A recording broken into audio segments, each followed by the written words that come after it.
Hello, everyone.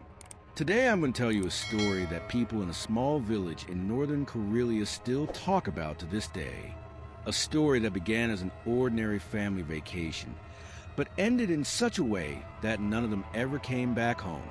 This family only wanted to spend a week in silence on the shore of a beautiful forest lake. But they didn't know that in these places, silence could be more dangerous than any scream. It was a family of four. Alexei, the father, a strong, confident man in his 40s. Marina, his wife, kind but sometimes overly anxious. And their two children, Ilya, a 15-year-old boy with a perpetually tired look, and Lena, a curious, talkative 7-year-old girl. Sit back and get comfortable. The story begins. In early August, Marina found an ad online. House on the shore of a lake. Silence, seclusion, clean water. The photos look like something from a magazine. A wooden house with a fireplace, a veranda, and its own pier. The price was suspiciously low, but Marina decided it was just a stroke of luck. They drove almost the entire day. The further they went, the narrower the road became and the thicker the forest grew. The last few kilometers they drove along a narrow tract, where the tires almost brushed moss and tree roots. And when it seemed there was nothing out here, the house appeared between the trees. It looked just like the photos, except the windows on the second floor were boarded up and the roof was covered with moss. On the porch they were met by the owner, a tall, thin man with a hoarse voice. The keys are under the stone by the porch. The generator is in the shed. Water from the well. Only drink it boiled, he said quickly, avoiding eye contact. And without waiting for questions, he got in his car and drove away. Alexei shrugged. Well, at least it's quiet here. Inside, the house was spacious but cold. The smell of dampness and old wood lingered in every room.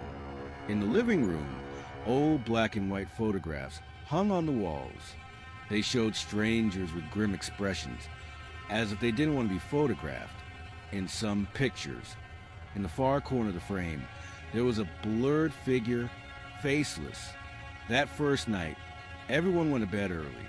Lena slept downstairs, Ilya upstairs. Late at night, Alexei woke up to a quiet whisper. At first, he thought it was Marina talking in her sleep, but when he listened carefully, he realized the sound was coming from upstairs. He went up to the second floor.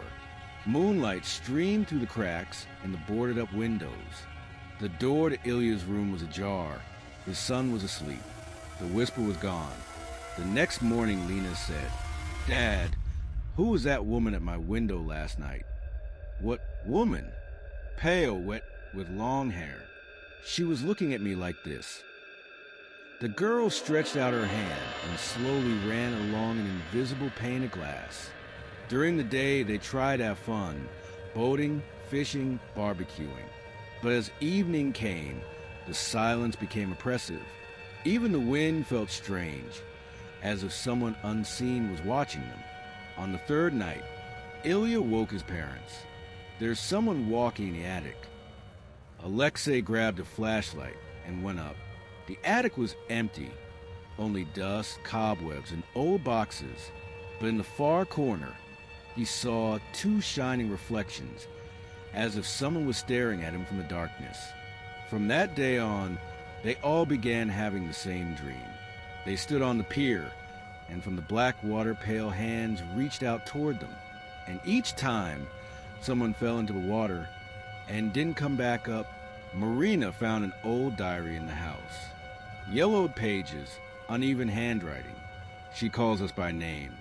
We hear her in the water. If you look too long, she will come out. The text ended abruptly, smeared with something brown. That same night, Lena disappeared. Her bed was empty, the window wide open, and on the sill, wet footprints of bare feet. Alexei ran to the lake. Lena's doll was floating on the surface. He stepped into the water, calling for her, and felt something cold wrap around his leg and yank him under. Marina screamed. But in the darkness, She saw only churning water and pale shapes beneath the surface. The next morning, neighbors found an overturned suitcase on the pier.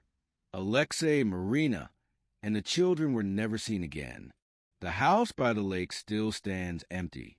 Locals avoid it, especially at night. Fishermen sometimes swear they've seen the silhouette of a child in the upstairs window and heard a faint whisper calling their name.